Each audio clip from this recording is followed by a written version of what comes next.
Well, when it comes to barbecue, our next guests know a thing or two or 10 about barbecue. We want to welcome Rod and Sheri Gray to the show.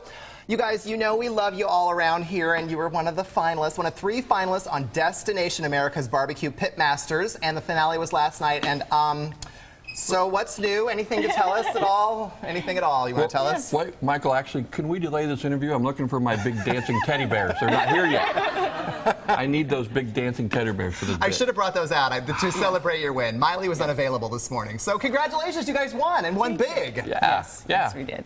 Yeah, we did. Thank you very much. Exciting win. Probably an exclamation point in our barbecue career. Absolutely. I would say so. Now, how does somebody get so involved with barbecue? Do you just wake up one day and no, I think I want to be in barbecue? OCD. You become obsessed with it, actually, and that's what I did. I became obsessed with it about 13 years ago and took it as a full-time career about 6 years ago.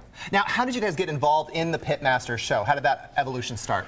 Well, being pretty successful on the circuit, Sheri and I were asked to be on the show years ago, but we've gone round and round with them and finally settled on the last show that was at the Royal last fall. In winning that, they invited us back as a champion to cook in their real full series this year. So we just one of 27 teams invited to cook in this year's season. Go big or go home. I love it. Okay, Sheri, Rod says you're his right-hand man or woman. So what is your role? What is your role in Pellet Envy? My role in Pellet Envy is I work on the presentation. So I prepare the box for turn-in, and then I help Rod, because he's had his head in the smoke all evening and all day, and so he loses his senses for taste. So my official job is to taste the product to make sure that it is what we want to put in the box, because you want to put your best product in the box for the judges to taste, because they're only going to taste 1 or 2 bites. What a great gig you have. That's my no gig. pressure, right? No Because the buck pressure. stops with you. That's right. And Michael, truthfully, that's the most important job on the team. Sheri likes to downplay her role, but honestly, she's the one that decides what goes in the box and ultimately what wins.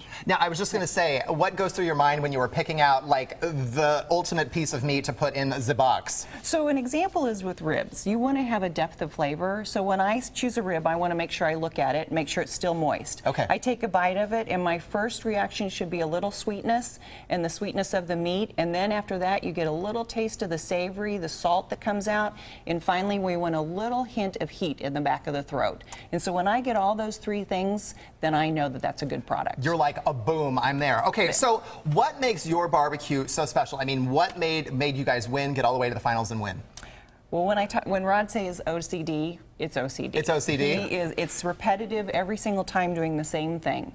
And Sheri just described our barbecue perfectly. It's absolutely well balanced. Sweet, salty, heat, savory, it's all those things without being too much of any one of them. It's just a perfect bite. Well, it's been fun to be on the sort of the road, the evolution of the Pitmasters things with you since the show started. So what was the best part about being on the show? Ooh, about the best part. The check. I'll be honest. They won 50,000 smackaroos. That's a lot of bling bling right there. So congratulations. That's right. Thank you very much. Thanks. And that's also back there with the big dancing bears, right? It's coming with the big dancing bears. Think how many dancing bears you can buy with $50,000. Yes. Okay, so tell us a little behind the scenes. Was there any behind the scenes secrets or drama or embarrassing moments?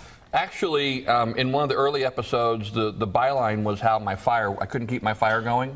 And what they don't show you is we do everything on the show 3 and 4 and 5 times.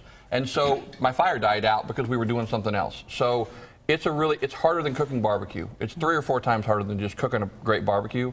It's a lot of work and a lot of repetitive shots. Well, congratulations. Now, if you want to meet Rod, try out his products, and even pick his brain on all things barbecue, you guys can do that. This Friday, he's going to be at the Kansas City Barbecue Store in Olathe from 1 to 5. The barbecue store is in the shopping center near 119th and Strangline. And you got me a napkin. I'm digging in right now because I can't. It's just all carnivore paradise right here. So let's toss things over to Michelle. Thanks, guys.